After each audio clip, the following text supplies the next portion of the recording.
banyak kenangan yang terangkai antara Umi Zubaidah dengan almarhum Olga Syahputra. Hal inilah yang membuat Umi Zubaidah dirundung kesedihan lantaran tidak bisa lagi bertemu dengan Olga Syahputra yang sudah dipanggil oleh Tuhan Yang Maha Esa.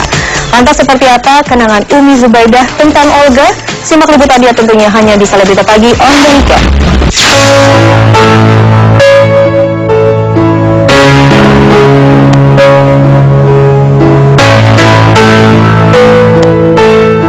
Olga Syahputra untuk sembuh dari penyakitnya sempat mengantarkannya pada sosok Umi Zubaidah sebagai pakar pengobatan alternatif. Beberapa bulan sebelum akhirnya Olga diterbangkan ke Singapura, Umi Zubaidah menjadi salah satu persinggahan Olga yang lelah melawan penyakitnya.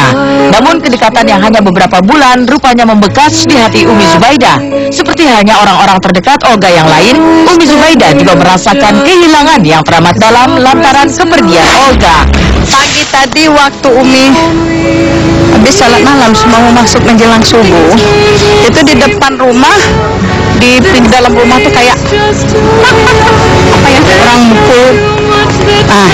Terus anak saya yang sudah sama-sama sholat, ini apa tuh nih? Karena udah baca Al-Fatihah aja. Setelah kalau kita merasa kayaknya ada apa ya, bunyi sedang sholat itu kayak orang berbaca tuh. Udah baca Al-Fatihah aja nanti tuh. Udah, nah sekitar jam berapa tadi dari telepon, dia bilang, Umi kapannya Olga meninggal? Umi belum jawab innalillahi, karena udah trauma kan bicara begitu itu sering-sering terjadi. Umi belum ucapin, nggak dapat berita ya. Nah sebentar lagi telepon rumah bunyi, bilang kasih tahu sama Umi bahwa Nak Olga meninggal. Wah, gimana ya dengar Don. Perasaan udah maghrib Umi panggil aja berapa orang ya baca Yasin di rumah sebentar. Bukan kaget lagi ya, langsung nangis, langsung Umi baca Yasin. Di mata Umi Zubaidah, sosok Olga Syahputra memberi kesan mendalam. Meski hanya sekejap perjumpaan mereka dan kini telah dipisahkan takdir, Umi Zubaidah mengenal sosok Olga sebagai orang baik dan murah hati. Ia kerja keras membanting tulang tetapi tak pernah lupa menyisihkan sebagian rezekinya untuk orang lain. Kini sosok murah hati dan lucu itu telah kembali pada Sang Maha Memiliki dan meninggalkan semua orang-orang yang mencintainya. Olga menutup mata setelah berjuang melawan penyakitnya.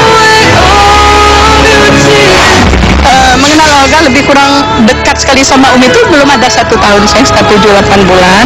Saya mengenal Olga itu cukup baik, anak yang baik, anak yang patuh sama orang tua, banyak bersedekah, ibadahnya juga iya. Kalau Umi bilang cukup ya, cukup. Kalaupun di dalam seperti apa sayang, dalam mulut canda dan tawanya kadang ada kritikan geledek-geledek itu, saya pikir udah khas dia kayaknya, udah khas dia.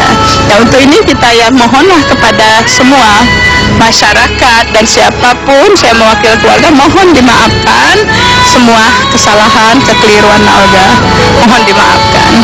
Udah hampir 1 tahun, 24 April nanti 1 tahun. Ya itulah kalau udah urusan Allah. Kalau udah urusan Allah, dimanapun, kapanpun kan kita nggak bisa bicara apa. Keadaannya udah mulai membaik, tapi Allah memanggil dengan mengembirakan hati keluarga mungkin, dan kita sayang jadi supaya keadaan sehat. Allah memanggilnya dalam keadaan agak sedikit tenang mungkin kan gitu. Mungkin orang tuanya udah puas hati, semua orang udah ya kita udah ini sudah sebagai macam doa, udah berbagai macam obat, udah berbagai macam cara mungkin kan untuk merebutkan kesehatannya. Kalau nyawa kan itu urusan Allah. Supaya Olga kelihatannya Allah berkata lain, mungkin itu yang terbaik kata Olga.